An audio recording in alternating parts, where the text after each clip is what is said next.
تراویح کی نماز کا جو اصل وقت ہے وہ عشاء کی نماز کے بعد اور وتر کی نماز سے پہلے کا وقت ہے۔ وتر کی نماز سے پہلے تراویح پڑھنا مستحب ہے، اگر بعد میں پڑھ لیا جائے تو پھر بھی جائز ہے، کوئی مسئلہ نہیں، وتر کے بعد بھی پڑھ سکتے ہو،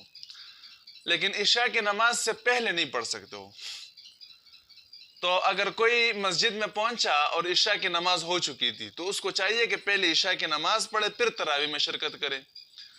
تو ہو سکتا ہے کہ اس سے کچھ تراویح کے رکعات بھی چھوٹ جائے، تو بہتر تو یہ ہے کہ جو رکعتیں چھوٹ گئی باقی رکعتیں امام کے ساتھ پڑھ لے پہلے، اور وتر بھی جماعت سے پڑھے، اس کے بعد جو رکعتیں چھوٹ گئی تھی وہ پڑھ لے،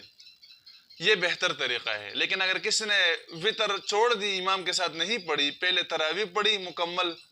اور پھر اکیلے وتر پڑھ لی تو یہ بھی جائز ہے، اس میں کوئی مسئلہ نہیں ہے، دونوں صورتیں جائز ہے، لیکن وتر امام کے ساتھ جماعت کے ساتھ پڑھنا بہتر ہے۔ اس کے بعد باقی جو رکعتیں چھوٹ گئی تھی ان کا اعادہ کر لینا چاہیے۔